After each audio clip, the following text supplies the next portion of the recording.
Okay, so ladies and gentlemen, we will continue to the next sessions. Then I would like to present Mr. Mulyadi. Okay, mari kita berikan tepuk tangan sekali lagi untuk Mr. Mulyadi. All right, are you ready for the next session? I think most of the people from the other side are already here. I'm just don't have to introduce you again. He's already with us this morning, so I just gonna please welcome Mr. Guido Jansen.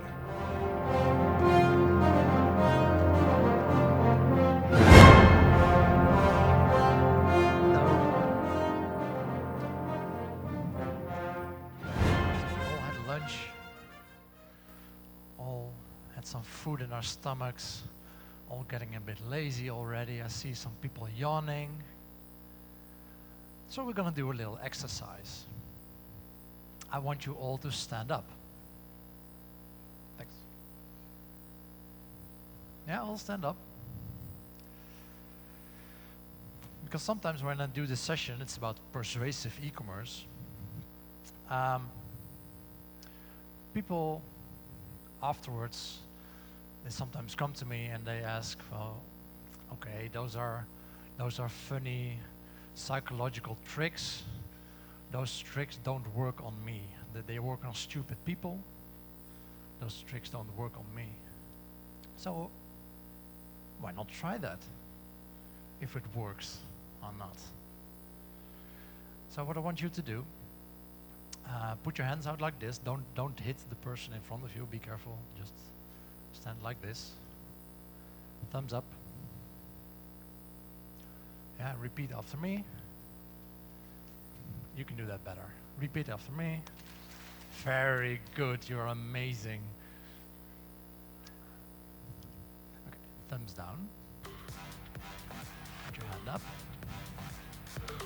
Okay, now half of you have their left hand up, the other half has their right hand up. Put your left hand up. Yeah. See people switching. And you put them over each other and you interlock them. So your left is over your right. And I see some people here still having trouble with the difference of left and right. Put your left hand up. It's really difficult. Left hand should be on top. And then you put your index finger out. Now, if you followed me exactly, and I wasn't able to let you do something differently, you would all be able to do this. No one? Okay, you can sit down. Thanks. So, even you can be persuaded or can be tricked into doing something differently. That's good to know. Hey, it's working. That's good. So, this is my presentation. Contains of three main parts. I'm going to talk about theory, little science background on how the brain works. After that, I'm going to apply these theories to e-commerce, see how we can use that, and then a short part about the future, where we are going with this. So, to start out, persuasive e-commerce. What is persuasion? I think this is a really nice definition of persuasion. There are many more. This is not the definition, but an attempt to change attitudes, behaviors, or both without using coercion or deception. We're not trying to sell something to people that they don't want to have. But if they have different options, we do want to be able to guide them to your shop instead of the competitor.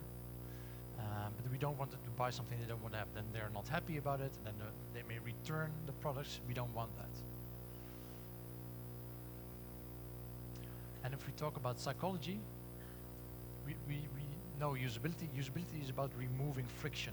It should be easier for the customer to get somewhere, to get there where he wants to go. But persuasion, it's more about the psychology. It's about increasing that motivation, that they want to get there. It's not only easy to get there, but they want to get there. But keep in mind, it's always better to make stuff that people actually want than to make people want your stuff. So your product or your service needs to be good. illustrate it another way. Um, if people are really motivated, really high motivation, then usability can be quite low. Because people really want it. If you have a crappy website, they don't care. They're still going to do it because they're really motivated to do something. But if people are not that motivated, maybe there are a lot of competitors, really easy to go to another website to buy the same stuff. You need to have really decent usability before you'll have a success, before you have a conversion. And of course you need triggers, online marketing, advertisements to trigger people to act. A couple of years ago, or no, let me start differently. If you walk across the street in any big city, there's going to be someone that wants some money from you. Can be someone selling a magazine, can be someone for Greenpeace collecting money and looking for donations, or can be a homeless guy asking for money for food, for drinks, for drugs, can be anything. Someone asking for money. And usually it's easy to say no. They directly ask for money and then just say no, or you don't even say anything, just walk past them. It's easy to ignore. But a couple of years ago I was in San Francisco. I was getting an award for community builder for Magento from eBay. Nothing to do with the story, just like to show off. But I was there. I was in the city. And I was walking through the city. It was my second time there. I didn't know the city that well. Google Maps wasn't working that well with all the tall buildings. And I was obviously a tourist in a corner, standing, looking around where to go next. And then this guy came to me, and he asked me, "Are you a tourist? Where are you from?" And he started giving me advice. He told me, if you want good food, you should go in that direction. There are really nice restaurants there, mainly Asian restaurants. Those were the best. He said, if you want to buy something for your girlfriend, you should go that way. They have nice gift shops.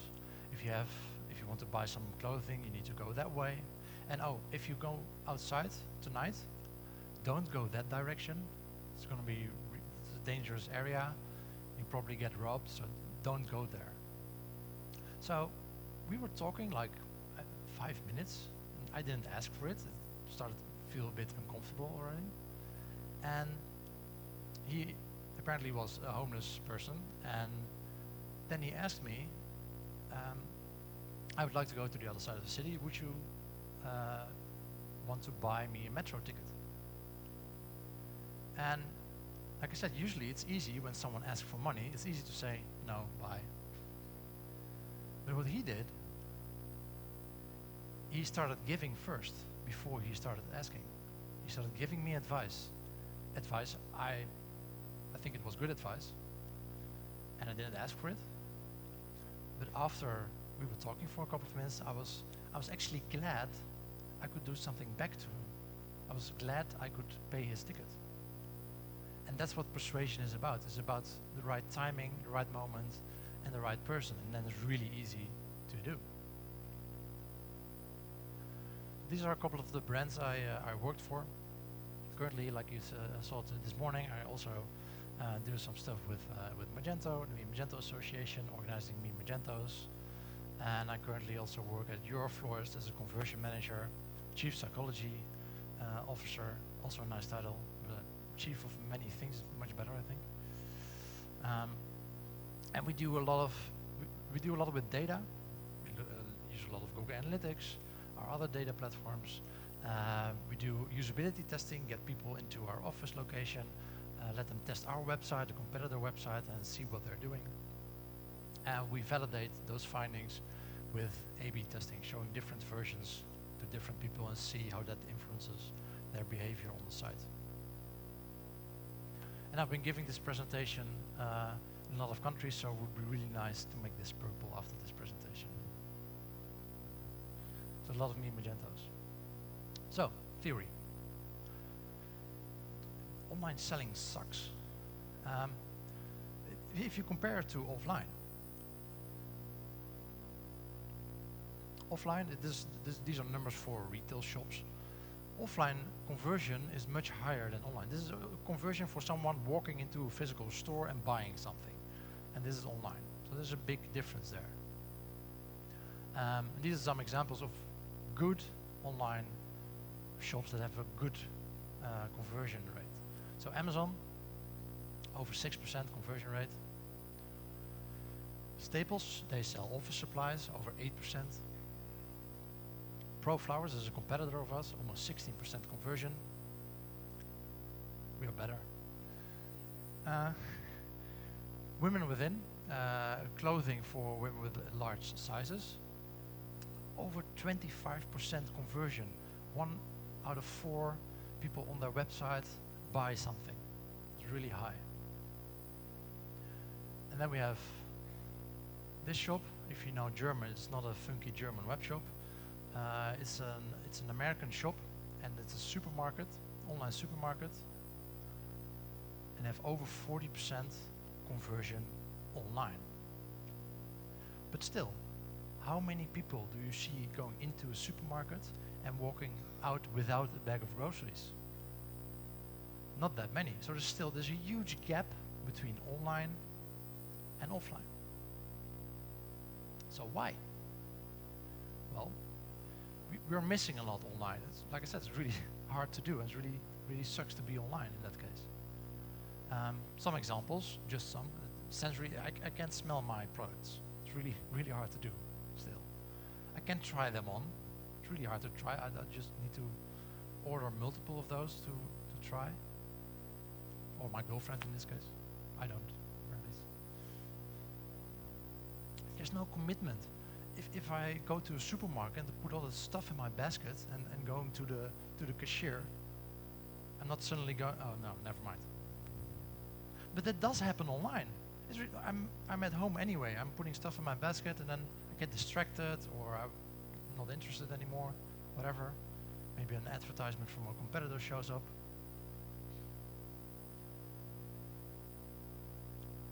Another example, personalization. We're getting better and better at it online, but still, if you've been buying, well, I'm Dutch, so you're buying cheese. If you've been buying cheese from this guy for the last 10 years, he knows exactly what you like. He knows what you dislikes. He knows what wine you likes that goes with the cheese. He knows if something new comes up, he knows if he can recommend it to you or not. He knows your taste. It's really hard to do online. Of course, there's a way to cope with this, and it's actually a picture of me. It's an old picture. You can see by the crooked nose. It's a big nose. It's for me.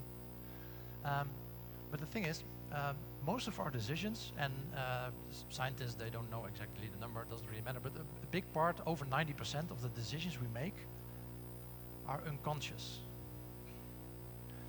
That means everything. How you move, how you open a door, how you tie your shoelaces, how you dress yourself, how you drive your car. When you start out, that's really conscious, but when you get used to it, it gets automated, and that's really good that it gets automated. The decisions we make, so many each day, you don't want to consciously need to think of all of them. There are people with lesions in their brain that cannot make decisions. It's almost impossible for them to live. So we have shortcuts in our brain, and these are some of them. When something is expensive, we assume it's good quality. When someone is wearing a white coat, he probably studied, he's probably a doctor. When we get more for the same price, probably better. When we say, well, we're going to go that way because it's probably a good reason. Why else would I say I'm going to go that way? It's probably a good reason. When we put something on eBay, we polish it, we make it look new. When something is beautiful, we assume it's user-friendly. And if something goes wrong and the product is beautiful, we are much more likely to blame ourselves than the product. When something's unknown, we think it's a bit creepy, and the other way around, when something is familiar, it feels much safer. And like I said, it's really good that we have those automated decisions in both how we behave and how we process information. Because we don't have the knowledge, we don't have the time, we don't have the resources to consider everything. We need to go on with our lives, so we need to make decisions fast. And our brain does this really, really well. Automated thoughts and actions. And in psychology, you can forget the term, we call it heuristics, call it intuition or common sense. That's what we usually, how we refer to that. But sometimes it goes wrong. And then we call it the cognitive bias or a prejudice when we make the wrong decision. We make a quick decision, most of the time it works, not always. And this is the scary part. We're usually not aware that we're making these decisions. We're not aware how we make them, why we make them, and our brain is really good at making a decision, and after we made the decision, it's trying to figure out why we made the decision. It's explaining itself after it already made the decision. So let's try. This is the availability heuristic. There are many. This is the availability heuristic, and the availability heuristic says the easier it is for you to recall something, the less effort it takes your brain to think about something, the more likely something will be for your brain. That's the assumption. So it's a very uncomfortable situation, sorry for that. I have casualties from deadly situations, 4 of them. They're not nasty bodies or whatever. We have all casualties worldwide from terrorism, all casualties worldwide from airplane crashes, any airplane crashes, any natural disaster you can think of, all the casualties worldwide from natural disasters, and we have a swimming pool.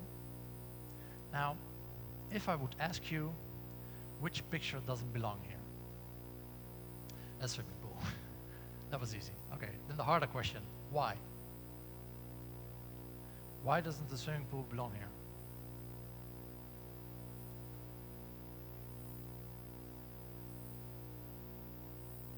It's much less likely to kill us. Actually, 50% more people drown than the other 3 situations combined. That's not what our brain is saying. What our brain is hearing about or reading about on the news are these 3. This is what we hear about. This is what we read about. So our brain thinks, oh, that's really likely to occur. So I need to be really scared of those. Someone drowning, it's usually only one person, unless it's, of course, when it's family or it's a close friend, then it's different. But usually, you don't hear about someone drowning because it's only one person. It happens so often that doesn't get reported in the newspaper or on the television. No one's reporting about that. So you get a mixed, wrong image. You get a prejudice. You get a cognitive bias in your brain that says these are much more dangerous than this one.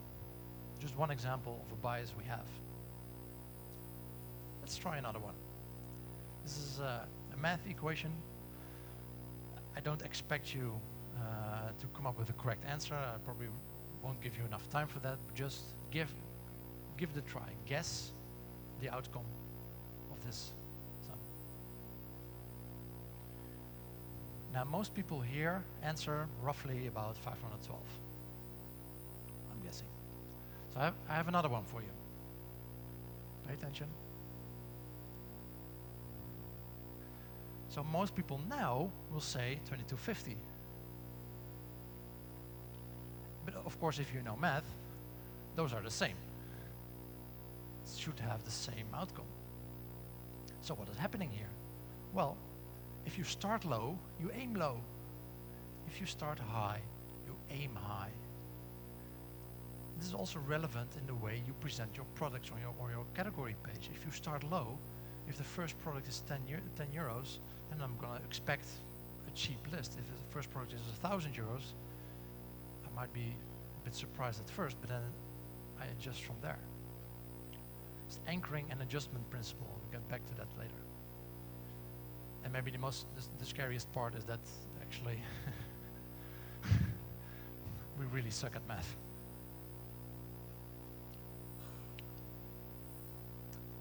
Do you remember the slide I started this presentation with? Had this image of a brain in there. And showed you another picture of a brain. It was a study. There was a science paper presented to academics, and the papers were exactly the same, with one difference. There was an image there of a brain. And when there was an image of the brain, those scientists thought the paper was much more believable than there was no image of the brain. So we are really visual animals. Adding a picture makes a big difference for us. If you have only product descriptions and no images, you're going to have a hard time. Images make you believe something. So what you need to remember from the theory, there's a big difference between online and offline conversion, and we have many of those biases, and our customers and we are not even always aware of them. Me neither. Usually miss them. So let's apply this to e-commerce. There's a nice book from Dr. Cialdini. Anyone here read the book? It's actually quite an old book, 30 years old, over 30 years old already. So there's no online in there, there's no e-commerce in there, it didn't exist back then. But he did a meta study, he looked at a lot of research and combined that, looking for the most influential tactics to persuade people. And he picked 6. And he picked 6 because he's a psychologist and he knows, okay, 6 is a number we can remember. There are many more, so there's no limit to those 6. And I think most of them you will recognize. They're quite well used, even if you then haven't read the book, you've heard of them. So I'm gonna skip to them quickly. But before I do that, always test it. And I will have some examples for you. Always test if these principles are working for you. Because in those science papers, they usually don't have a huge group of people in them. And when we are online, we have a much more larger group of people, and then we see, and I'll show you, we see some differences, that sometimes it works, sometimes it doesn't work. And if it doesn't work, it can hurt you, so you should actually be testing these things. I can show you some tests we did, how it worked, but make sure you test it for yourself. The first one, reciprocation, is about giving first before you're getting something back. It's what the story I started with the guy in the streets in San Francisco giving me all this information, and then I wanted to give something back. If a friend asks me to help him move from one house to another, and I say yes, when I'm moving next month, and I'm asking him, he better say yes. That's the social pressure we see. I helped him, so he has to help me. That's reciprocation. Second one, commitment and consistency, is about we are very stable in our choices. If we made a choice once, we're not going to reconsider it again. So if we are in a supermarket, whether you buy Coke or Pepsi, I don't care, but if you buy Coke or Pepsi, the next time you're going to go to the supermarket, there's a really high chance that if you buy Coke, it will be the same brand as before. You don't want to think about it again. You just go with the decisions you previously made. And one example of commitment and consistency is familiarity heuristic. We are already, that's why you use well-known famous people to promote your brand. People already know that person. People are already familiar with that person and maybe not with your brand. So if they're already familiar with that person, that really helps your brand to get the attention. Third one from Cialdini, and we're going to start with a video, and the video is based on an old research, and yeah, let's listen to it. The gentleman in the elevator now is a candid star. These folks who are entering, the man with a white shirt, the lady with a trench coat, and subsequently one other member of our staff, will face the rear. and you'll see how this man in the trench coat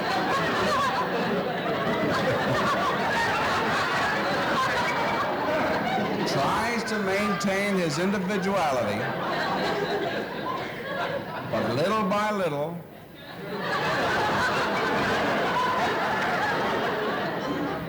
he looks at his watch, but he's really making an excuse for turning just a little bit more to the wall. Now we'll try it once again. Here's the candid subject. Here comes the candid camera staff, 3 of them at least. And this man has apparently been in groups before.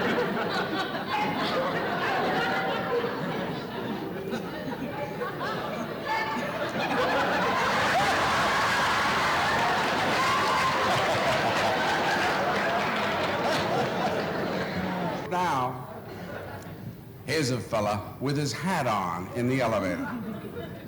First he makes a full turn to the rear and Charlie closes the door.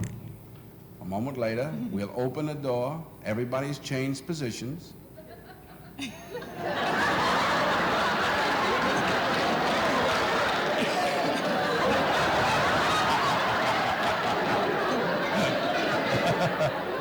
Now we'll see if we can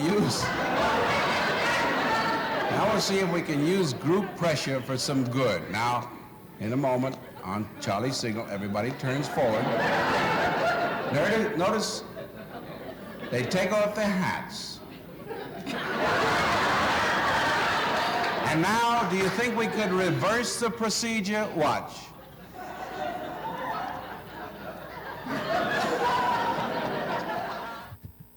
Holy shit. And you feel how uncomfortable this is. Even when you're sitting here, probably you feel, if you're that person, you feel how uncomfortable this is. Everyone around you does something differently than you expect them to do. It's really scary. And we have that online, of course. Social proof, showing how many followers you have, showing reviews in the App Store, showing statistics of what other people did, showing what other brands are using your products or services. Amazon, what are other customers doing when looking at this product, what they do next. Testimonials.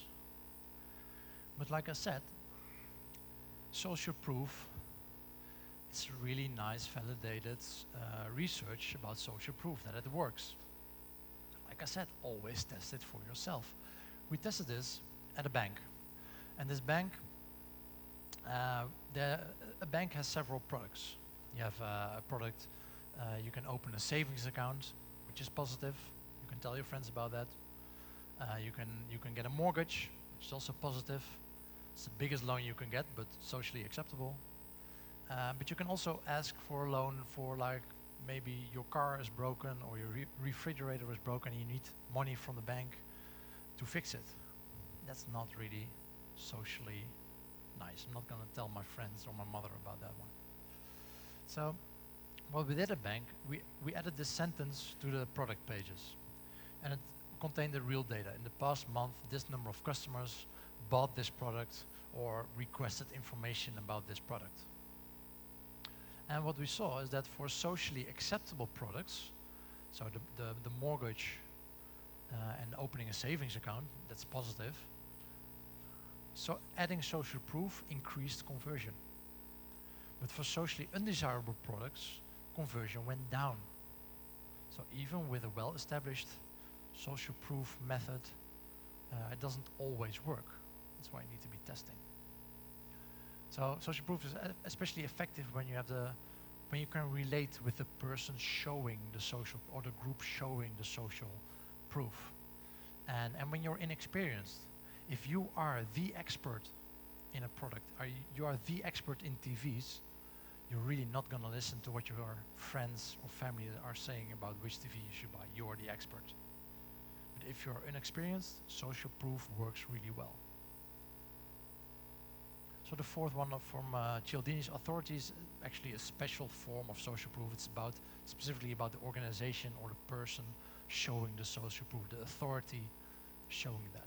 The fifth one from Cialdini, liking. It's easier to do business with a company you like than with a company you don't know or you don't like. So liking is really important there. And really works when people, again, if you can relate to those people, if the group is similar to you, and when you get compliments. When I started at the beginning and you could all clap your hands, I said, you are wonderful. So now you like me more. And now you hate me more by saying that. The last one from Cialdini is if there's not much left of something, we want it even more. It's really limited supply. These are some sites doing that really well. Limited supply. Only 20 available. Then people get nervous. And countdown timers on your shop showing a countdown when you can still purchase this product or no longer. And people get really nervous. I worked for an auction site once. 95% of all the bids were in the last 8 seconds. People get it really works. And as a merchant, it might sound a bit scary, right? Because you're limiting your offering, but it really works. But to prefer the nice version. So if you are at the party tonight and someone comes standing next to you, you know what they think of you. Keep that in mind. Choice paralysis is about giving people choice, but not too much. It's an experiment, again, in a supermarket. We love supermarkets. One day we're showing 6 jars of jam people can taste. The other day we're showing 24 jars of jam people can taste.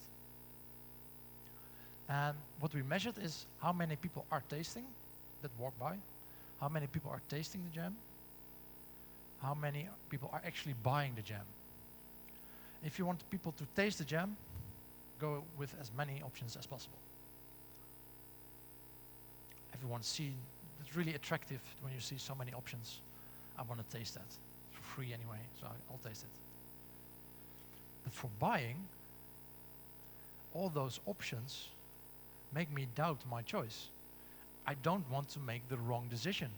I don't want to buy the wrong jam. So instead of buying, in this case, I'll say, okay, I'll wait. I'll come back tomorrow or whatever. So if you have too many options, people start to doubt, and then they don't buy, and you don't want that. This is a test where this is on a category page.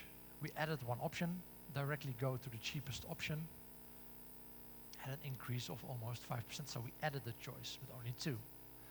This is at a booking site of a hotel. This is in the sidebar. So this is option A, option B. And what these do, if you read the text, it reads exactly the same USPs. But on the left side, there's no order. I don't know what the most important thing is here.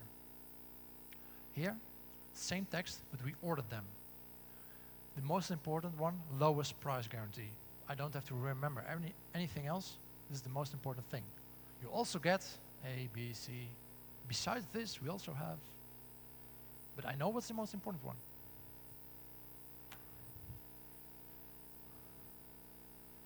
%14 lift in conversion. Distractions also don't help. On the flower page, we had a lot of add-ons here. But people still had to make the choice for a bouquet, and we already were distracting them with add-ons. So we removed the add-ons.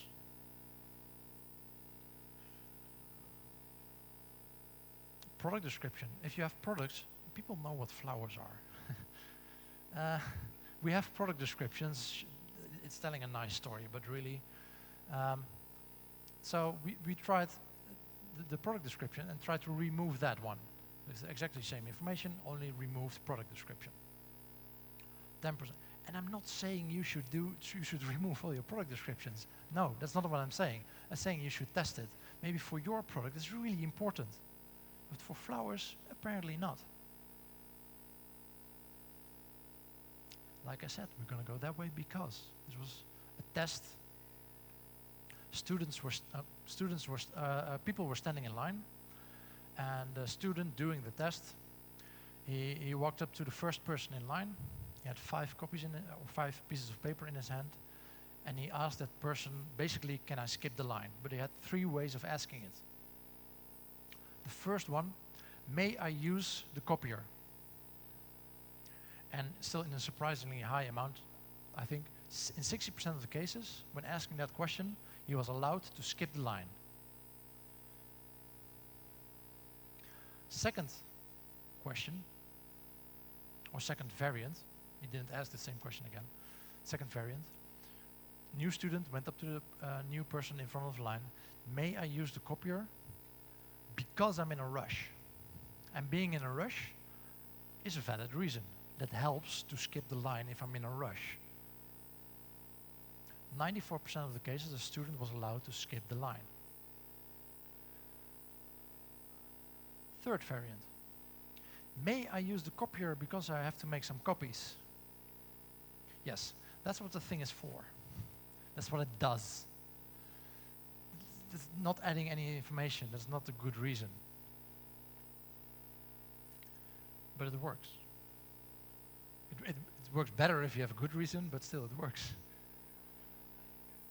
And you can do that online. This is Tom's shoes.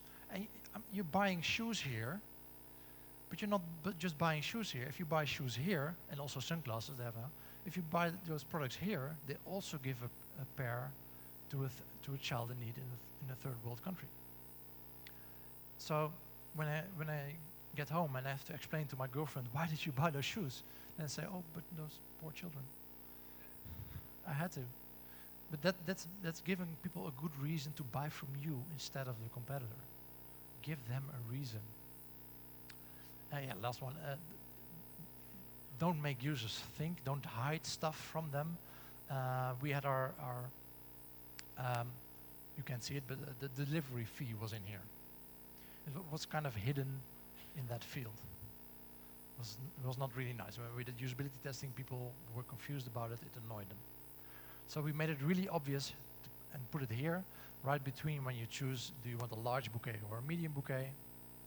We made it really obvious. So you're really obvious about them, about the amount of money they need to spend. 12% uplift to be clear about something, to communicate clear. So let's keep it at that. To wrap it up, e-commerce in the next couple of years, we see more and more targeting, personalization, a lot of tools supporting that, one better than the other. What you see right now, a lot of companies, if they're already testing, we're optimizing for the average customer. So we treat everyone the same. We don't care who comes to our website, everyone gets the exact same website. We can optimize it for the average customer. There's an issue there because maybe you have 2 really distinct groups of people you're targeting for, and maybe then optimizing for the average doesn't really make sense. And probably you even have more. So, and there are large differences between those people. So what we're seeing more and more is websites getting dynamic. Targeting what people are sensitive for. Are you sensitive to social proof? You get to see what your friends are doing. Are you sensitive to scarcity? You get to see that we only have one product left. This is the idea behind it. If you're watching more videos, you get more videos. If you're watching more technical content, you get more technical content. You can get creative. A lot of tools that can help you with that. And Magento Enterprise already does a lot of this. It can help you. And of course, you don't need Enterprise for this. There's also a lot of community extensions and companies that can help you with this. SaaS products or standalone products you can install in Magento that can really help you with this. So when you start optimizing, make sure you do it in the right order. I will show this pyramid. Technology, functionality. Don't start with persuasion if your website isn't working. Right? If your website, if you have all 404s on your website, please don't start with persuasion. It's only gonna frustrate people more because they now really want to buy your stuff, but it's not working. So make sure it works. So remember this order in where you're. It doesn't have to be perfect 100%, but remember it. And experiment, like I told you a couple of times. It's not always clear what something that works for the competitor or other research also works for you. Really remind yourselves of that. So what's next? There are a lot of books on the topic. If you want them, you can go to my website. This presentation is fully online. I'll tweet it later on if you want to access it. I have a blog series. If you want to contact me, you can go contact me on that website, Twitter, or email. And yes, this is my domain. I'm really proud of that one. It didn't cost me anything. It's even better. One last video about social proof, and then I'm really done.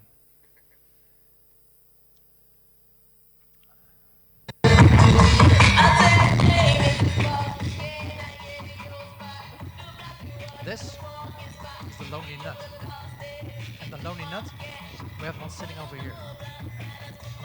It's a lonely nut. And the lonely nut, this is about social proof. The lonely nut is the one that starts doing something weird. He starts dancing with it. But here you see, this is his first follower. And what is first, he greets him as an equal. They share their moves. It's weird, but they're having fun. They're having fun, and not only are they having fun, they are showing that they are having fun. Everyone is sitting down. Everyone looking at them. What the hell are those guys doing? But they are having fun. They don't care. They know this is fun. I don't care if you don't know. Follower number 3. And they exchange some dance moves, one even worse than the other. It's a festival, there might be alcohol involved or worse. And then we have a group of followers. These are the early adopters. And the early adopters, and then people they start running. I want to be in that first group. And that first group, here, that's you. You are the ones here at Magento, the first one here in this country, building that relationship, starting to exchange that, well, not dances, maybe tonight, I don't know. We have a party tonight. Exchanging that knowledge, exchanging what you're doing here, and starting to build that group, starting to build the next 10 years of Magento, at least. Thank you very much.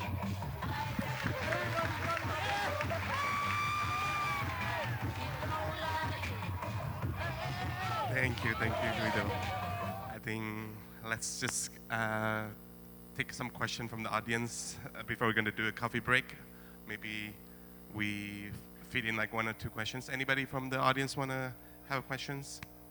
Or you guys just want to run away from the coffee break? Any questions? No? I am a psychologist, but I cannot read minds. So if you have a question.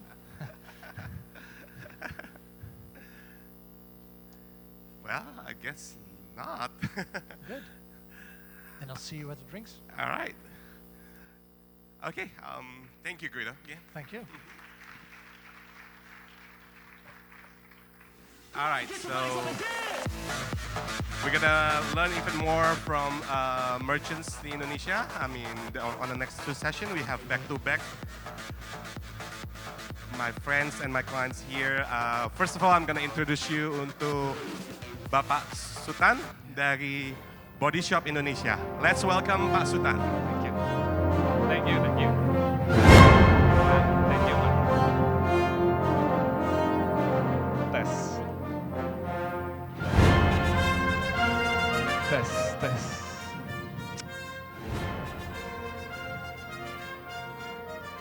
Okay. Okay.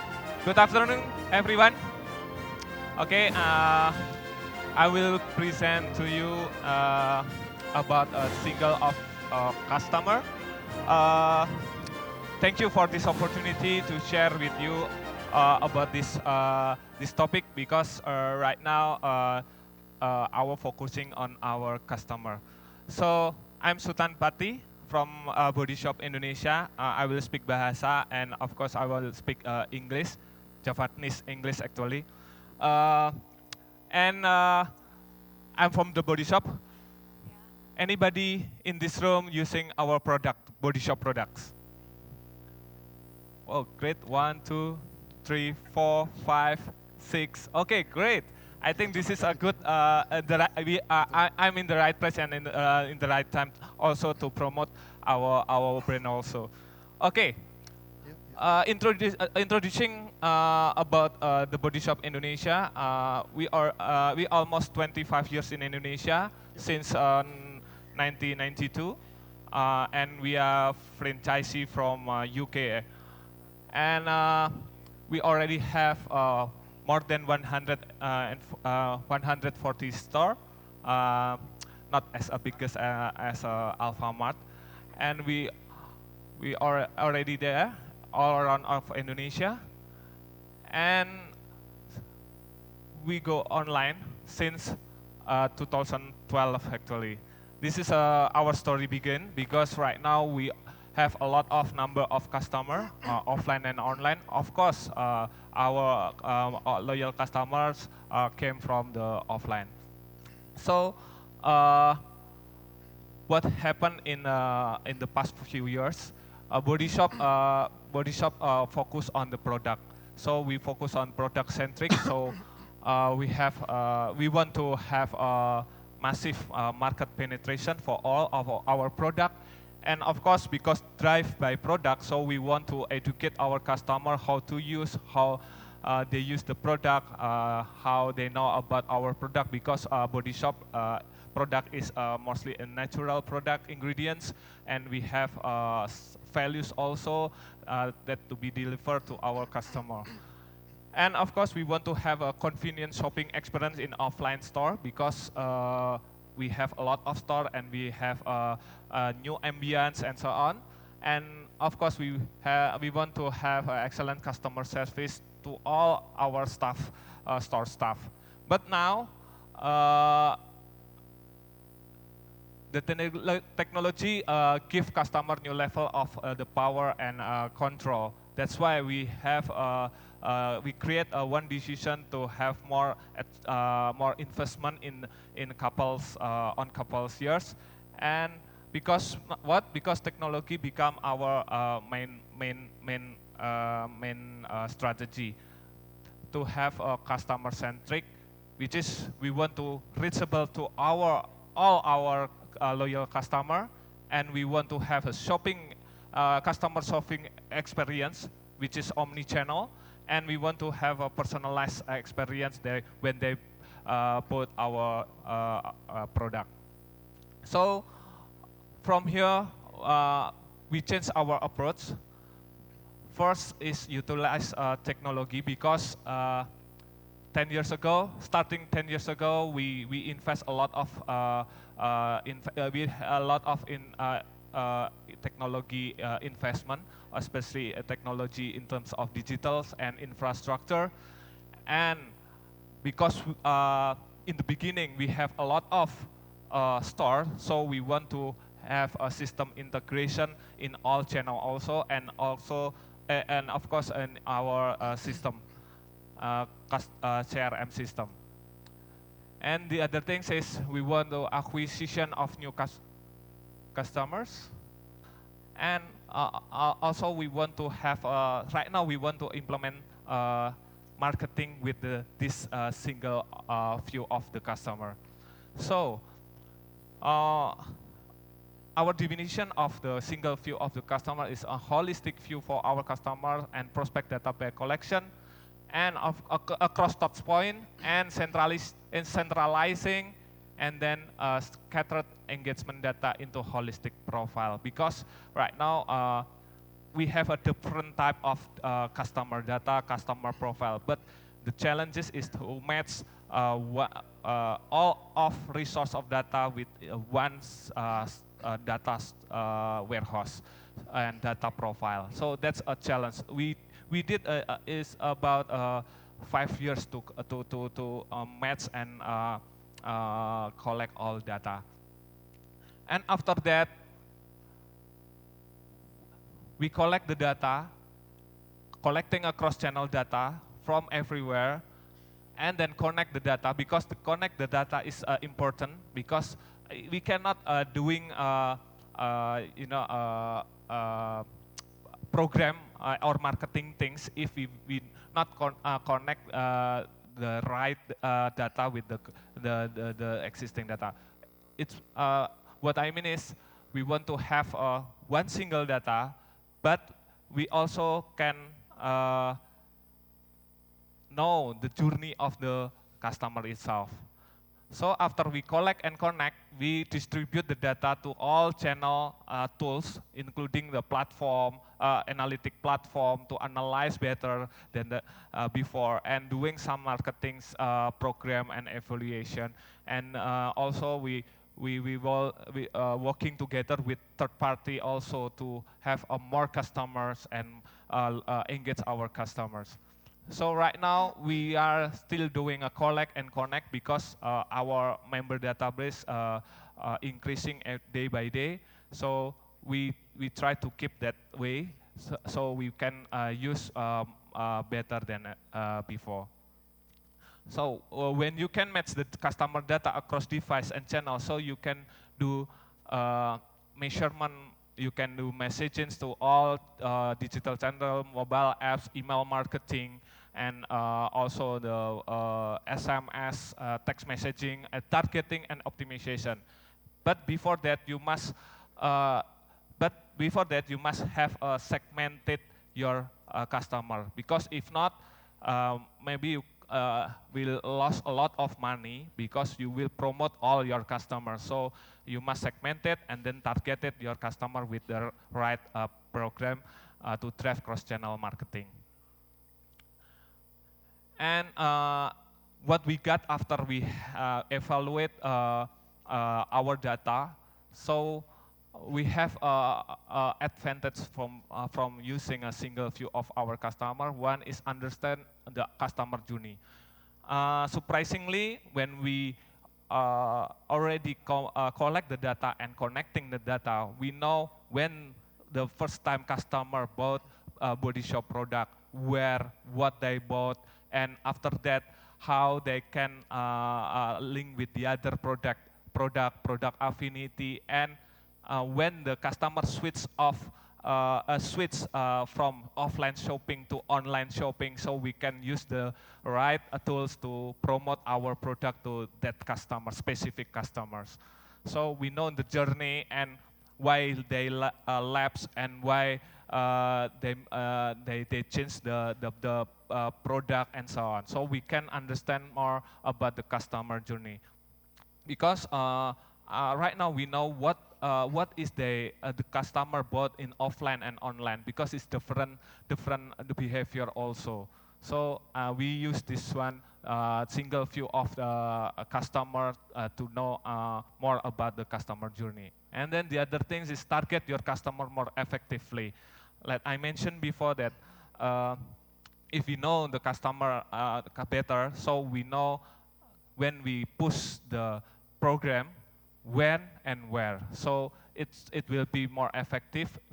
Then we blast the email to all our customer and or the text messaging or our customer, because sometimes our customer is not convenient with the program information if not related with them. And then personalize to the customer, personalize the customer experience, because right now everybody wants to personalize. So if we are using mobile, so we can track the user, what they buy, what they bought in a couple hours before, and we push our product related with the product that they bought before. For example, if you buy maybe shoes with a red color, and then we can push some promotion, and we get the data and push some promotion with the makeup product to that customer also. And of course, we can measure the impact of your marketing, because in the end of the day, how much of sales that you can earn from this investment also, especially for the marketing, because in the digital world right now, digital marketing is very significant, because since 2013 we did some experiment also in digital marketing, and that's a high investment also in digital marketing. So we want to know how impact of the marketing. We can use the single view of the product, because we targeted specific person with the specific marketing. How about the result? Surprisingly, starting 2008, we invest in technology, and then 2012, and we collect the data and so on. 2008, we increased 25% our loyal member, and 2012 we increased 66% our loyal member from 2008, and surprisingly in 2015 we increased 131% from 2012. So the size of our customer database is bigger and bigger, more bigger, because right now we combine together all data, offline, online, social media, become one place. And what is if customer loyal effect to your business? So in 2008, our contribution for member 47%. It's mean the contribution of total customers that bought our product is about 47%.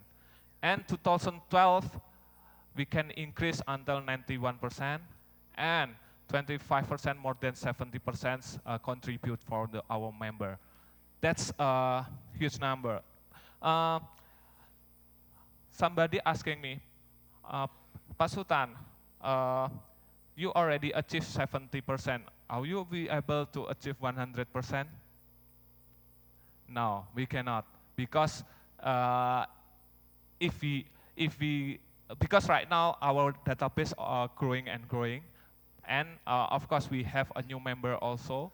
But in our experience, contribution our member 60%. That's of already the maximum. But this is we achieve more than 70%. It's mean right now we need a new customer and upsize our database, customer database.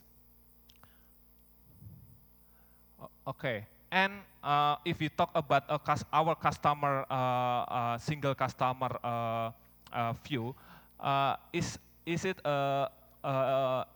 is a continuous improvement, because we don't know next trend or customer behavior. So we must adapt to the market and to the customer needs, and also the technology itself. So right now we still doing the improvement. One is simplifying the system to give seamless experience to the customer.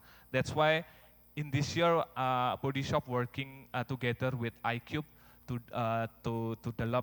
develop the omni-channel also, and of course the e-com optimization, and then more control on the system, because we learn something when we investment technology, technology and a lot of technology because we need, in Indonesia, we still need local support.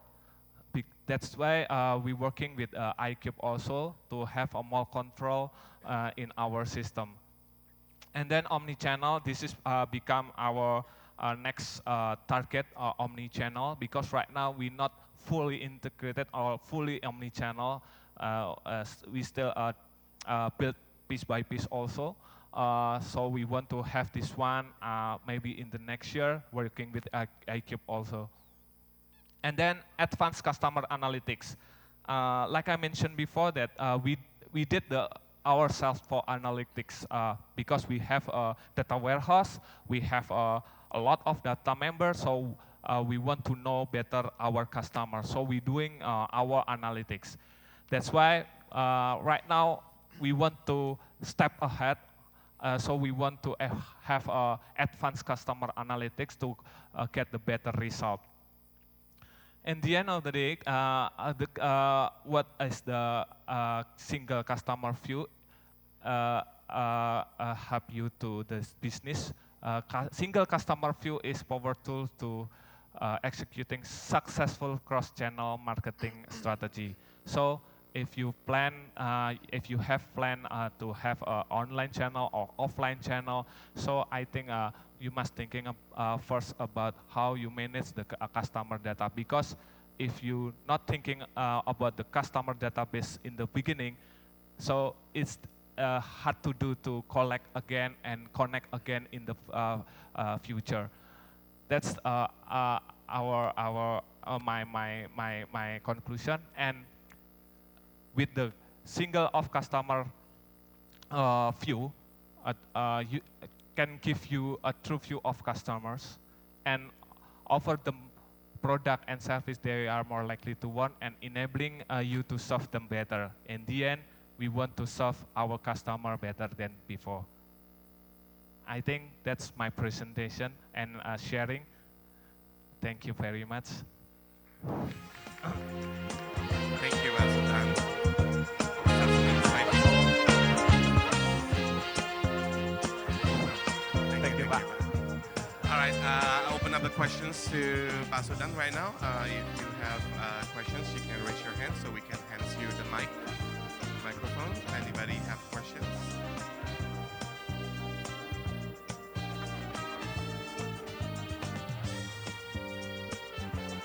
Anybody? No?